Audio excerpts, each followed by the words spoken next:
Irmão Saulo tem um testemunho muito bonito. Convidei ele para dar esse testemunho para os jovens. Uma que vocês estão aqui, vai ficar gravado. E eu acredito num Deus que transforma a vida, né, irmão Saulo? Amém. Boa tarde. Meu nome é Saulo Ribeiro. Eu moro lá no Rio de Janeiro. Me sinto muito honrado de poder estar aqui com vocês. Devo confessar que eu estou muito nervoso. Trago a saudação do pastor Weber. Ele pediu que viesse representando a mocidade ali. Eles não puderam vir, mas ele me autorizou e pediu que viesse. E ainda bem que o senhor pediu para eu ficar aqui embaixo, eu estava nervoso. Ah não, aqui tá bom. Aqui embaixo eu me sinto melhor. Eu sou vosso irmão, sou apenas um jovem. É verdade. É verdade. É verdade. Naturalmente, é verdade. Glória a Deus. Amém. Glória a Deus. Amém. Glória a Deus. Amém. Glória a Deus. Louvado seja Deus. Eu também. Muito obrigado.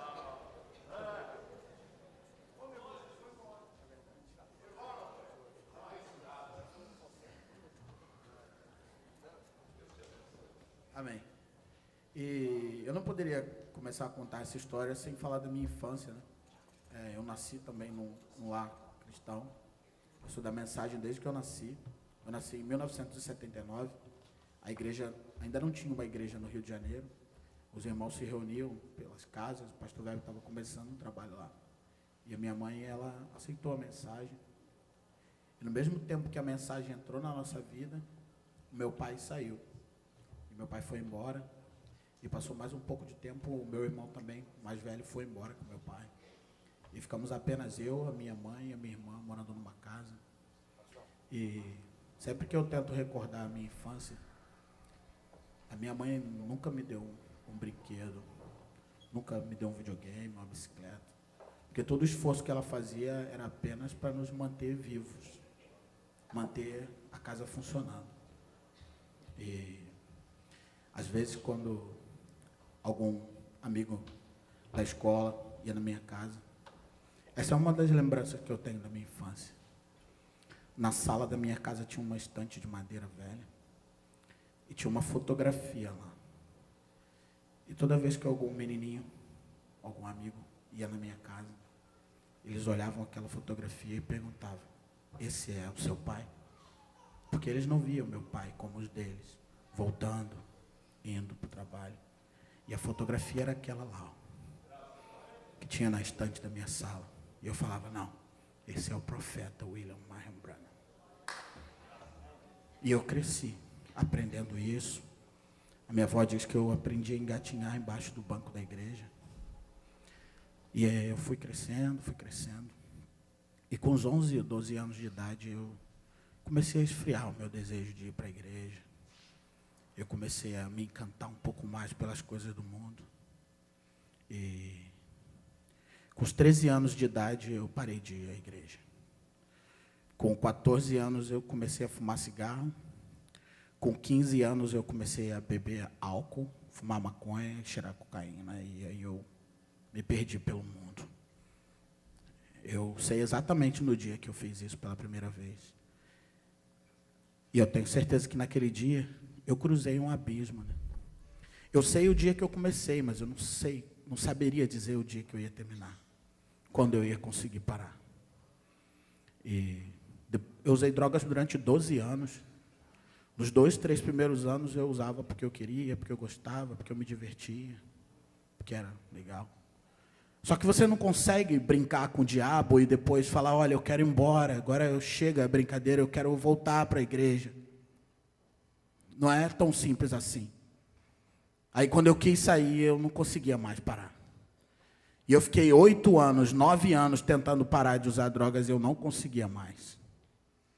Em 1997, eu fiquei 7 dias sem usar droga e eu tentei suicídio, porque eu não dava conta de ficar sem usar. Eu entrei numa crise de abstinência muito forte, eu não conseguia ficar sem usar. A cocaína, ela me causou uma dependência muito forte. Dependência física, dependência química, dependência psicológica. E eu achava, o diabo falou para mim, você não consegue mais viver sem isso. Se você parar de usar, você não vai dar conta, você vai morrer. Às vezes eu acordava 2 horas da manhã, estava em casa dormindo, e eu acordava, e eu ia andando 4 quilômetros até uma boca de fumo, e às vezes eu não tinha dinheiro para comprar uma dose para mim. E eu catava todos os plásticos que tinha no chão, e eu voltava para casa 4 quilômetros, e eu tentava fazer mais uma dose para eu usar. Porque eu acreditava que eu precisava daquela uma dose para eu viver. Mas era mentira, só que eu não sabia. E durante esses anos, eu fui perdendo tudo. Eu costumo falar que eu fiquei 12 anos sentado no banco de uma praça, vendo a vida passar. Se você parar e perguntar para uma prostituta o que ela deseja, ela vai dizer que ela quer ser feliz. Se você pegar um traficante e falar o que ele deseja, ele vai falar que ele quer ser feliz. Todo mundo quer ser feliz, só que busca felicidade na coisa errada. Eu também queria ser feliz, só que eu estava buscando ser feliz no fundo de um saquinho de R$5, de R$10, eu achava que eu ia ser feliz. Só que eu estava destruindo a minha vida. E aí meus dentes foram caindo, eu fui perdendo os dentes, fui ficando magro, fui ficando doente. Lá perto da minha casa tinha um lugar que chamava Sindicato da Cachaça. Todos os cachaceiros ficavam ali, eu tinha 19 anos e eu ficava lá com eles. Era o presente que eu tinha dado para minha mãe, por ela ter me criado na mensagem. Talvez você ache que você está seguro, que você está protegido, porque você nasceu na mensagem. A menos que você entre em Cristo, você não tem segurança nenhuma. Nenhuma. Aquela proteção que o irmão Darcy falou ontem, é exatamente ela. Ela é a única que pode te garantir que você vai seguir. Mais um tempo eu ignorei isso. E eu ficava sentado no banco de uma praça. E uma coisa curiosa, eu sempre gostei de estudar. E eu fiz o ensino regular, o básico, e quando eu comecei a usar droga, eu já estava indo para o ensino médio. E todo ano eu me matriculava no primeiro semestre lá, e eu começava a estudar. Mas aí eu começava a usar droga, tanta droga, que aí eu não dava conta de continuar. E aí na metade do ano, no primeiro ano do 2º grau, no ensino médio agora, né, eu abandonava o colégio. Do lado do meu colégio tinha um terreno baldio, e o pessoal que usava droga da minha faixa etária, na hora do intervalo, todo mundo saía para fumar a maconha. E eu ia com eles, e aí eu não conseguia voltar mais para assistir a aula. Mas tinha uma coisa boa dentro de mim que falava, não, você vai conseguir. Volta lá no ano que vem, se matricula de novo. E eu ia lá e tentava, porque eu queria vencer aquilo. No fundo, eu não queria. No fundo, eu lembrava da igreja. Eu lembrava do pastor velho tocando violão. E eu queria voltar, só que eu não podia mais voltar. Quando eu rompi o abismo, eu não sabia por quanto tempo eu ia ficar lá. E eu tentava estudar, mas eu não conseguia. Aí um tempo eu abandonei a escola, eu parei. Durante um tempo eu lutei. Em 1997, esse ano foi marcante para mim. Eu fiquei internado durante um tempo numa clínica de dependência química. Eu pedi para o meu pai, eu falei, pai, eu não aguento mais, pai. Eu não dou conta, porque eu me mudava, eu fui atrás do meu pai, eu pensava, meu Deus, por que isso acontece comigo? Por que eu estou vivendo essa loucura toda? E eu tentava, eu fugia de um lugar, ia para o outro, mas não adiantava. O problema já estava dentro de mim, não eram as pessoas, não eram os lugares, era eu. Eu tinha que voltar. O irmão Brana diz que se você estiver num caminho e você pegar um atalho, a única maneira de você voltar é pelo mesmo caminho. Você tem que voltar por aquele caminho ali, porque senão você não consegue. No mesmo lugar que eu deixei Jesus, ele estava lá. Só que eu tinha que voltar. Mas como voltar? Eu não conhecia o caminho de volta. E eu tinha um relógio. E toda vez que eu começava a usar cocaína, eu não tinha mais dinheiro, eu pegava o meu relógio e eu ia lá num lugar e falava, aqui, você pode me dar um dinheiro e fica com o meu relógio, e quando eu puder, eu volto e pego. Só que teve um dia que eu voltei para pegar o relógio não estava mais lá. E a dor, não era a dor do relógio, era a dor de olhar no pulso e ver que a droga tinha me vencido mais uma vez, sabe? Os piores momentos que eu passei era quando eu chegava em casa de manhã, eu ficava 1, 2, 3, 4 dias na rua cheirando cocaína direto, sem comer, sem beber água, sem fazer nada, trancado num lugar, usando droga, tentando morrer. Porque, na verdade, o que eu queria era morrer. Eu não usava droga para me divertir. Eu usei droga para me divertir 1 ano, 2 anos. Aí depois, ele me mostrou a realidade. Porque você já viu na propaganda de bebida? Parece todo mundo se divertindo. Parece que ninguém tem problema. Você olha no bar, está todo mundo feliz. Ninguém tem problema ali. Mas aquilo ali é só um cenário. Aquilo é mentira. Aquilo não é verdade. De vez em quando, quando o cenário cai, aí você se dá conta que você está no meio do inferno. E eu demorei alguns anos para perceber isso. E no dia que aconteceu isso do relógio, eu cheguei em casa e falei, pai, por favor, me ajuda. Ele falou, mais uma vez você ficou a noite fora, está drogado. Eu falei, arruma um lugar para eu ficar, uma clínica. E meu pai me internou.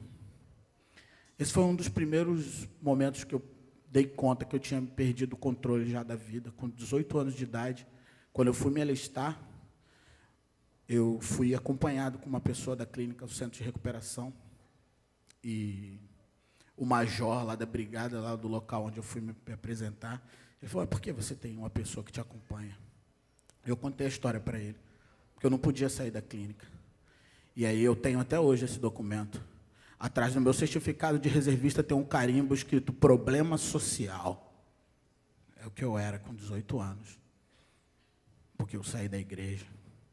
Porque eu quis lá no mundo ver como é que era a boate. Ver como é que era o Rock in Rio. Você sabe como é que é o Rock in Rio? Não precisa saber. Não queira saber. Eu ficava lá deitado no chão, bêbado. Quantas vezes as pessoas me pegaram e me levaram para casa, que eu estava com a cara colada no vômito, dormindo, desmaiado. E eles me levavam para casa para entregar para minha mãe. Sabe quantas vezes a minha mãe ficou de madrugada, ajoelhada na cama, do lado da minha cama, orando, tentando desentupir o meu nariz para eu respirar, porque eu tinha cheirado o suficiente para morrer, e eu não conseguia mais respirar. Eu tive algumas overdoses. Há 13 anos atrás eu estava deitado no chão da casa da minha avó. E eu estava morrendo. E hoje, às vezes, a gente pede um monte de coisa para Deus, mas quando você está morrendo, sem ter certeza que você vai para o céu, você só pede para viver mais um pouquinho. Senhor, me dá uma chance de eu ficar aqui. Não deixa eu morrer. Por favor. E eu estava deitado no chão do quarto da minha avó. E as paredes do quarto começaram a ficar escuras. E eu senti que eu estava indo ali. Mas eu precisava voltar. Eu tinha uma história para construir. Eu tinha uma família para cuidar. Só que eu rompi. Eu saí debaixo da proteção. Isso aqui é uma ilha. E você não está autorizado para ir para o mar, a menos que Deus te diga que você vá, porque Ele não vai. Ele vai te proteger, mas você vai ter que arcar com as consequências do que você fizer. E eu paguei um preço por isso. Eu fui surrado por mais de 30 homens. Eu só não morri porque Deus não quis. Chegou um ponto que a droga era mais importante para mim do que tudo. E eu pegava as minhas costas e colocava na chuva, e colocava a droga embaixo da marquise, porque eu preferia me molhar do que molhar a droga. Eu fugia da polícia, eu escondia a droga e eu botava minhas costas para eles atirarem. Só que ali, em algum momento, aquelas balas não podiam me tocar, porque eu tinha uma mãe que estava em casa orando por mim. Tinham pessoas da igreja que estavam falando, Senhor, tem misericórdia da vida do Saulo. Não deixe ele morrer, Senhor. Deixe ele voltar. O que me trouxe de volta foi a oração daquelas pessoas. Quantas noites minha mãe ficou ali, desentupindo meu nariz, e ela ficava cantando um hino, e ela ficava cantando um louvor, até que eu pegava no sono. A minha mãe era uma pessoa que, nossa, não sei o que dizer. Minha mãe achava droga, achava arma. A minha mãe ia para a igreja, quando ela voltava tinha um traficante lá dentro da minha casa. Mas minha mãe me amava. A minha mãe nunca me bateu. A minha mãe nunca me xingou. A minha mãe nunca me pôs para fora. A minha mãe sabia que eu estava saindo, ela sabia que eu podia não voltar, mas ela chegava na porta, e quando eu começava a descer a escada, a minha mãe olhava para mim e falava, meu filho, pode ir, mas em cada árvore onde você passar tem um anjo, e você vai voltar. Eu ia, eu voltava. Às vezes eu voltava todo machucado, com a cabeça, com o nariz todo ensanguentado, e ela cuidava de mim. Só que eu precisava clamar por misericórdia.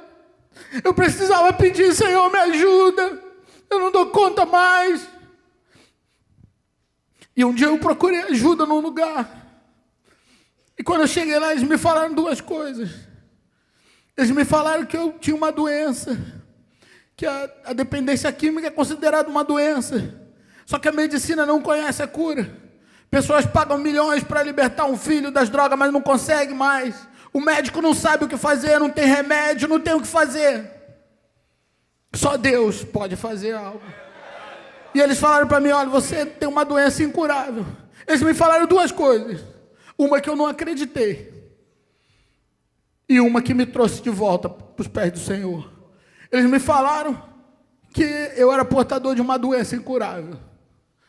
Mas desde quando eu era criança, quando eu conheci aquela foto daquele homem lá, eu nunca pude acreditar que existia alguma coisa incurável. Não existe nada que Deus não possa fazer. Deus pode curar qualquer doença, qualquer problema. Não existe nada que Ele não possa fazer. Eu aprendi isso quando eu era criança e ninguém podia tirar isso de mim. Um dia eu estava no alto do morro, o homem chegou para mim e falou, eu sou budista, eu acredito em Buda, e ele começou a me contar uma história, ele falou, e você acredita em quê? Eu acredito em Jesus Cristo, no profeta. Isso ficou gravado aqui no meu coração. Quando eu era criança, a minha mãe me levou em Goiânia, no tabernáculo, e eu vi uma senhora entrar na igreja, numa cadeira de roda, e no final do culto, ela saiu andando, e alguém empurrando a cadeira de roda atrás dela. Como alguém podia pagar isso dentro de mim? Ninguém podia, não havia droga que pudesse mudar isso no meu coração. Isso ninguém apaga. Não existe nada incurável. Mas eles me falaram uma segunda coisa, que eu só ia conseguir vencer se eu acreditasse num Deus.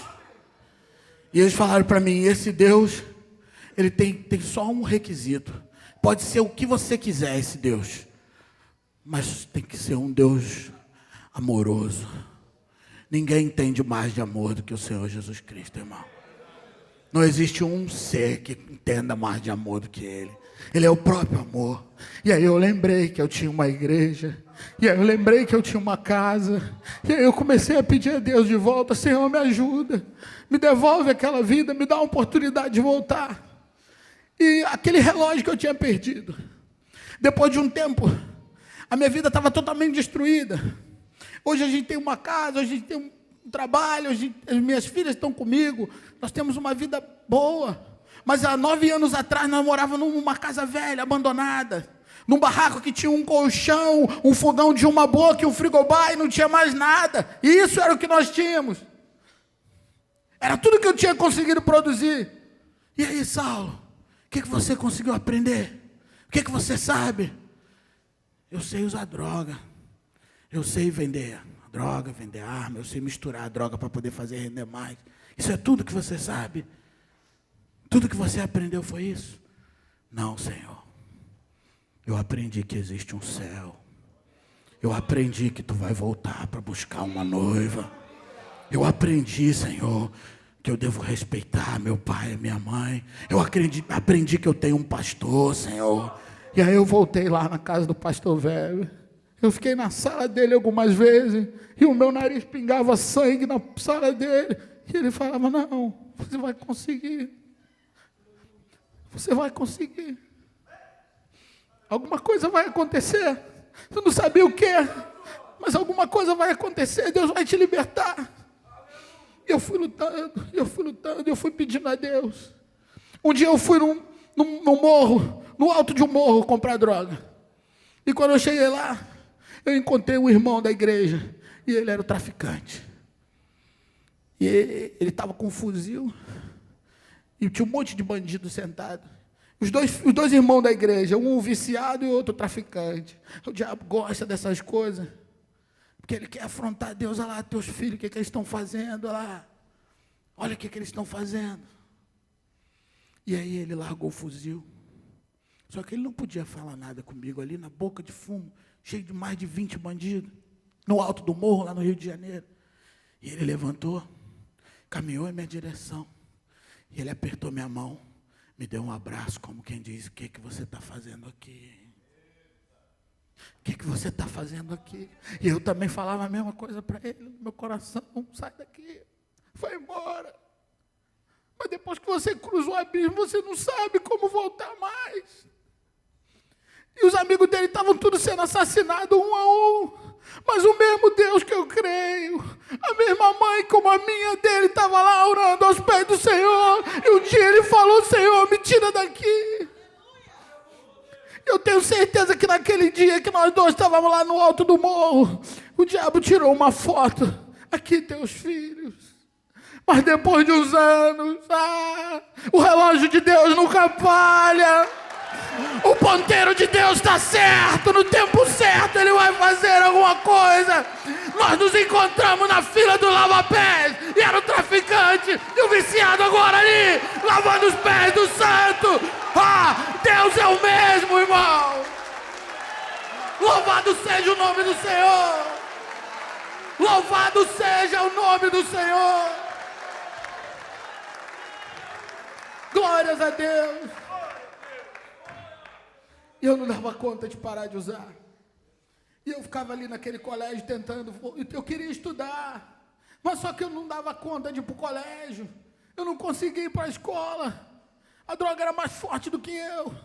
E tinha um camarada da minha sala, que o pai dele tinha uma pizzaria, e ele saía de manhã para trabalhar.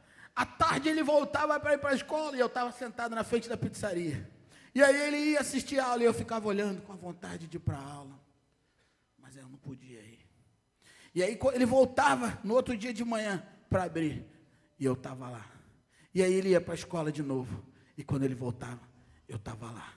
Com a mesma roupa.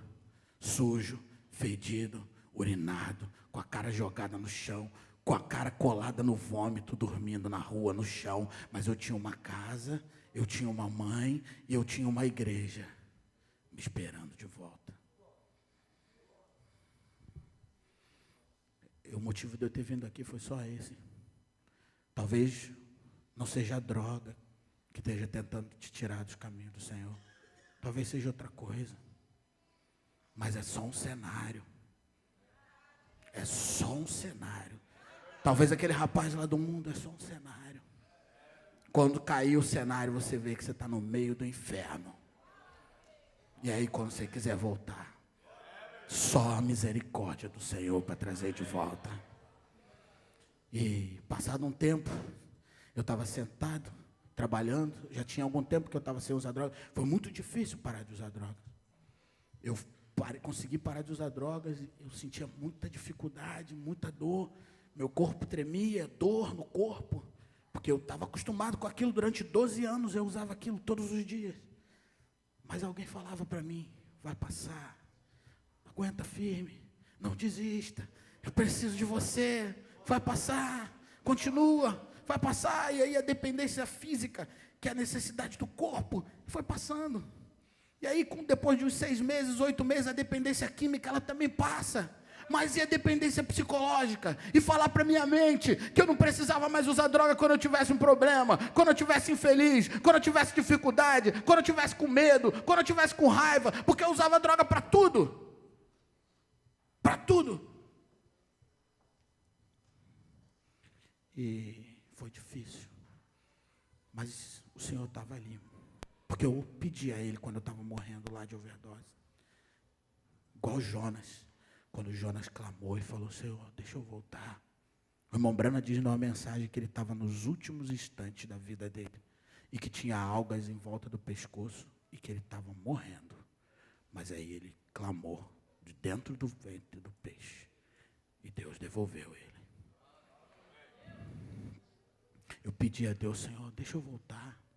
Me dá uma chance. Me dá uma oportunidade. E um dia eu estava trabalhando sentado. E aí veio um homem. Porque Deus, o diabo ele pode tentar te tirar. Mas Deus, ele tem tudo para você. Deus, ele tem uma família para você aqui. Ele tem um trabalho para você. Ele tem um esposo. Ele tem uma esposa. Ele tem filhos. Ele tem tudo para você aqui. Os que saem daqui, você pode reparar. Dá uma olhada. Dá uma olhada. Fica olhando. E vê quem fica. Vê quem fica. De vez em quando eu falava para minha irmã ia para a escola de saia, o pessoal zombava, saiuda, não sei o quê. Eu ia lá na escola, brigava com os meninos, porque estava zombando da minha irmã. Aí você pega hoje, já passaram 30 anos isso. Vê a vida da minha irmã. Deu Deus um marido para ela, deu uma família, ela estudou, se formou, tem uma casa, trabalha, tem a vida dela. Aí vem as amigas, as que usavam shortinho. Onde elas estão agora, 30 anos depois? Onde estão meus amigos? Os meus amigos que se drogavam comigo, a maioria deles morreu. Alguns estão numa penitenciária, alguns estão loucos, pirados na rua, irreconhecíveis, os que usavam drogas comigo. Eu fui um que Deus teve misericórdia e tirou ele. Esse aqui eu vou lavar ele, e vou deixar ele aqui. Quando alguém falar que é impossível parar de usar droga, eu vou falar, não, impossível não. Eu posso. Eu faço. E aí o cara chegou para mim e falou assim, olha, eu tinha perdido aquele relógio lá atrás. E aí o cara veio para mim e falou, olha, eu vendi fiz uns passarinhos que eu tinha aí, eu vendi, o cara me pagou, me deu um som, me deu dinheiro e me deu um relógio. Você não queria dar uma olhada nesse relógio? Aí eu falei, não, mas eu estou sem dinheiro ainda, estou me recuperando, ainda não consegui reconstruir minha vida. Aí ele, pelo menos dá uma olhada no relógio. E aí ele abriu uma bolsinha assim e tirou o meu relógio. Eu tinha 5 anos. E era o meu relógio, aquele. E aí o Senhor me devolveu o meu relógio. E ele falou, eu vou te dar tudo de volta. Sabe a escola que eu ficava do lado lá tentando estudar, eu não conseguia? Do lado direito, depois da pizzaria, tem a maior universidade que tinha lá no meu bairro, em Realengo. E eu nem olhava para ela, eu não ia me dar conta nunca. Como que eu podia olhar e falar assim, não, eu não conseguia nem acabar o 2º grau, como que eu podia olhar para a faculdade? Mas aí o Senhor foi e me colocou lá para estudar. E no primeiro dia, quando eu subi a escadaria da universidade, eu comecei a chorar. Eu falei, Senhor, eu não sou digno disso. Eu sou a pessoa que jogou o nome da minha família na lama. Eu sou a pessoa que desprezou o Evangelho. Eu fui nascido aqui. Eu não tinha direito de fazer isso. Meu pastor me advertiu.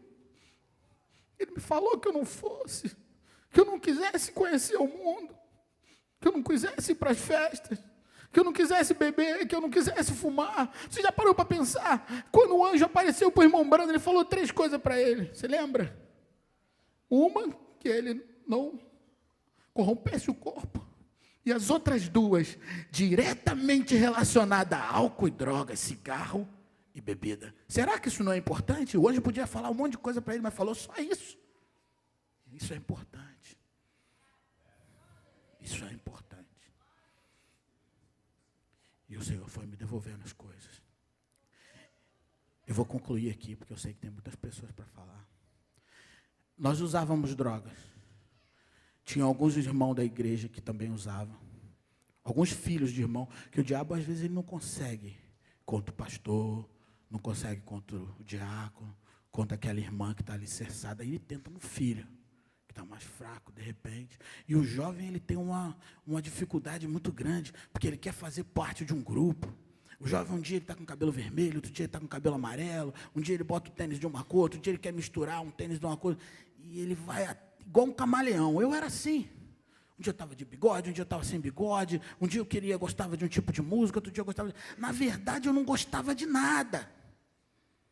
Eu queria me identificar com alguma coisa, e aí é que está o problema, porque é difícil, porque quando você está indeciso, você ainda não fez uma escolha, aí o diabo aparece e te mostra aquele cenário bonito, vem aqui, eu tenho uma coisa para você. E foi aí que eu fui. E nós usávamos drogas. Alguns irmãos da igreja também foram por esse caminho. E depois que eu parei de usar drogas, eu já tinha uns 5 anos que eu estava sem usar nada. E sempre eu encontrava um irmão. E eu parava na porta da igreja, porque ele também ia para a igreja. Nós, de vez em quando, íamos para a igreja.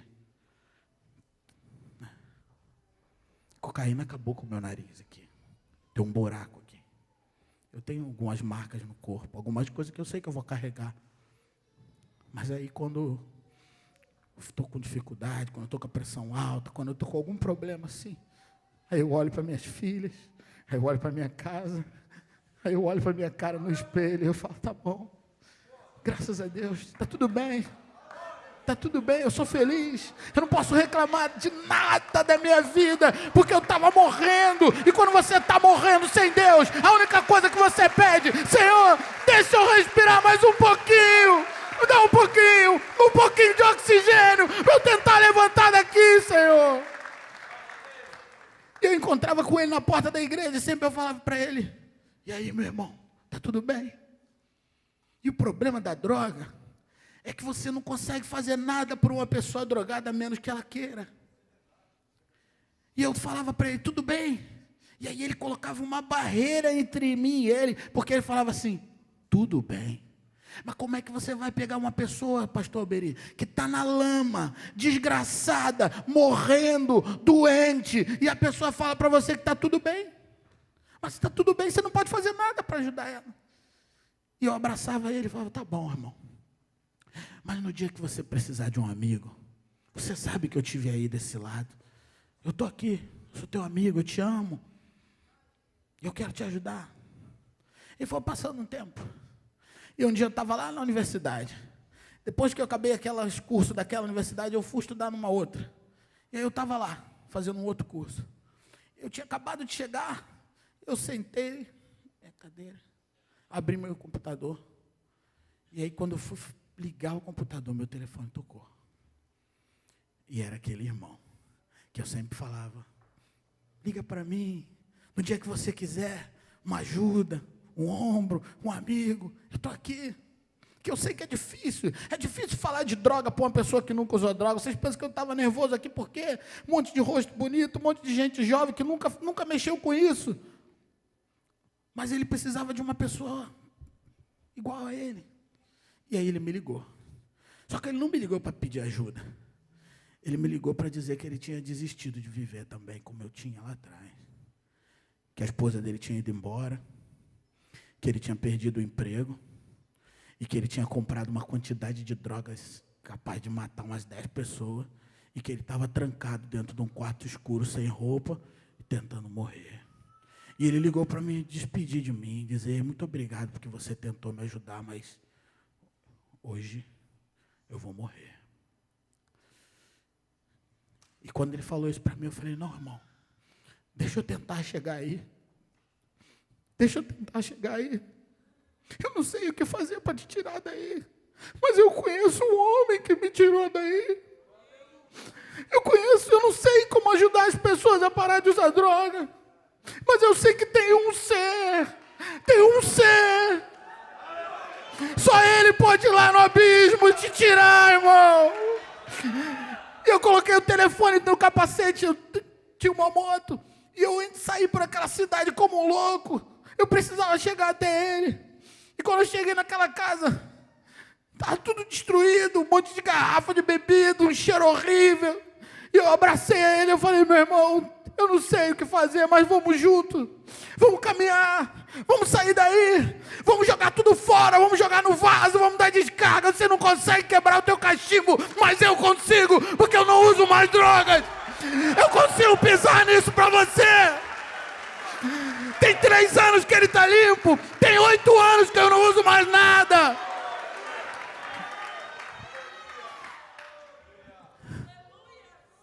Em 1979, eu tentei suicídio.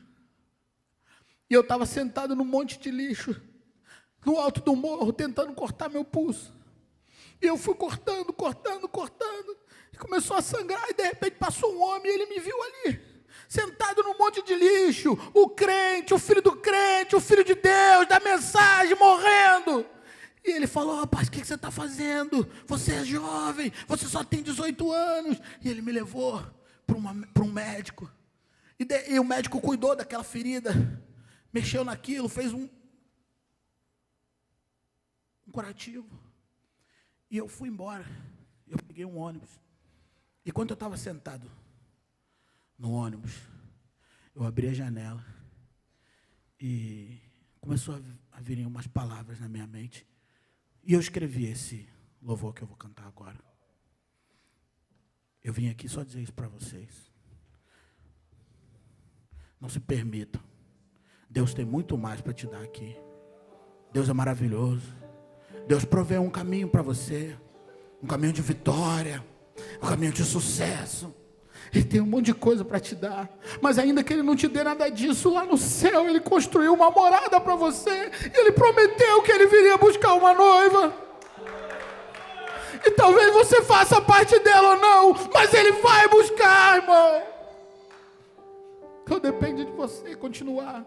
O irmão Branham disse, faça eu parte ou não, mas Ele vai vir buscar uma noiva. Amém. Aqui estão as suas filhas, né, irmão Saulo? Ana Clara e Ana Carolina, elas são minhas filhas. Eu acho que a história por si só, ela conta que a gente nunca deve desistir, nunca deve se desviar.